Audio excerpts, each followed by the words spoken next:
राधे राधे भक्तजनों। आज मैं आपको माघ मास का 21वां अध्याय सुनाऊंगी।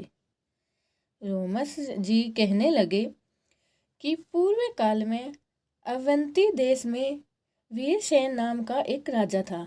उसने नर्मदा के किनारे राजसूय यज्ञ किया और अश्वमेध यज्ञ भी किए, जिनके खंभे सोने के बनाए गए। ब्राह्मणों को अन्न का बहुत सा दान दिया गया।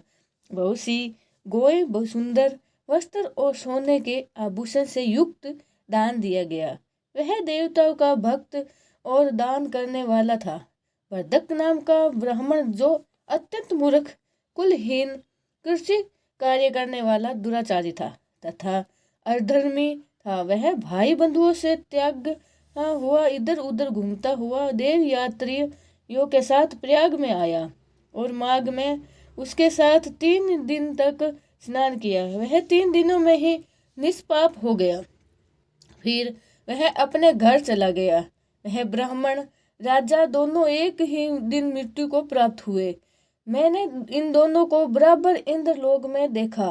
तेज रूप, बल, स्त्री, वस्त्र और आभूषणों में दोनों समान थे। ऐसा देखकर उनके महात्म्य का क्या कहा जाए।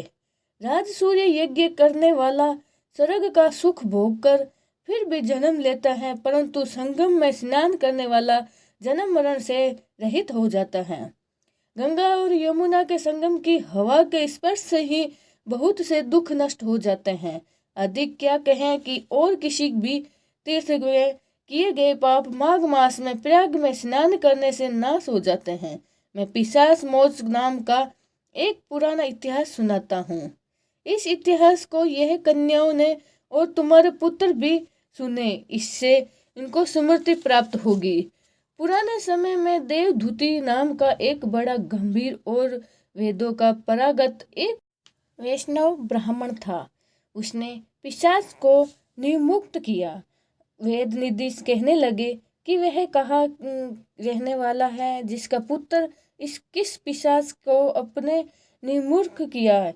आप विस्तार पूर्वक ये सब कथा सुनाइए। लोमस ऋषि ने कहा, किल्ला वृक्ष से निकली हुई सुंदर सरस्वती के किनारे से पर उनका स्नान था। जंगल के बीच में पुण्य जल वाली सरस्वती नदी बहती थी। वन में अनेक प्रकार के पशु भी विचरण थे। उस ब्राह्मण के श्राप के भय से पवन भी बहुत सुंदर चलती थी तथा समय पर वर्षा भी बरसती थी और वन चित्र रथ के समान था। उस जगह आश्रम में धर्मात्मा देवयुक्त रहता था। उसके पिता का नाम सुमित्र था।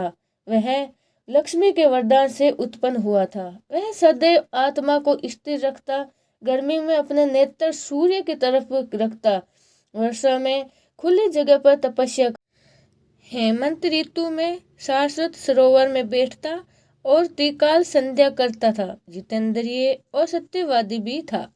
आप गिरते हुए फल और पत्तियों का भोजन करता था और जिसका शरीर सुख केवल हड्डियों मात्र रहा गया था। इस प्रकार उसके तप करते हुए वहां पर हजारों वर्ष बीत गए। तप के प्रभाव से उसका शरीर अग्नि के समान प्रज्वलित हो था। विष्णु की प्रशंसा से ही वह सब कर्म करता था। दिग्गजी ऋषि के वरदान से ही वह श्रेष्ठ वैष्णव हुआ। एक समय उस ब्राह्मण ने वैशाख महीने की एकादशी को हरि की पूजा कर उनकी सुंदर स्तुति तथा विनती करी। उनकी विनती सुनकर भगवान उसी समय गरुड़ पर चढ़कर उसके पास आए। चतुर्भुजी विशाल नेत्र मेघ जैसे स्वरूप वाले भगवान को स्पष्ट देखकर प्रसन्न हुआ कि मेरे उसकी आंखों से आंसू बहकर आए और कृत हो गया। भगवान को प्रणाम किया। उसने अपने शरीर को भी याद न रखा और भगवान के ध्यान में लीन हो गया। तब भगवान ने कहा कि हे देवदूत, मैं जानता हूँ कि तुम मेरे परम भक्त हो। मैं तुमसे अति प्रसन्न हूँ। तुम वर मांगो। इस प्रकार भगवान के वचन सुनकर प्रेम के मारे लड़खड़ाती हुई वाणी में कहने लगा कि हे देवदत्ति देव, अपनी माया से शरीर धारण करने वाला आपका दर्शन देवताओं को भी दुर्लभ नहीं है। अब आपका दर्शन हो गया है, मुझको और क्या चाहिए। मैं सदैव आपकी ही भक्ति में लगा रहूं। भगवान उसके वचन सुनकर कहने लगे कि ऐसा ही होगा। तुम्हारे तप में कोई बाधा नहीं पड़ेगी। जो मनुष्य तुम्हारे कहे गए स्त्रोत को पढ़ेगा उसकी मुझे में अंचल भक्ति होगी। इसके धर्म कार्य सगोपागा होंगे और उसकी ज्ञान में परनिष्ठा होगी। राधे राधे। हमारा 21वां अध्याय यहीं समाप्त होता है। मैं अपनी वाणी को विश्राम देती हूँ। कल मैं आपको 22वां अध्याय सुनाऊंगी। राधे राधे।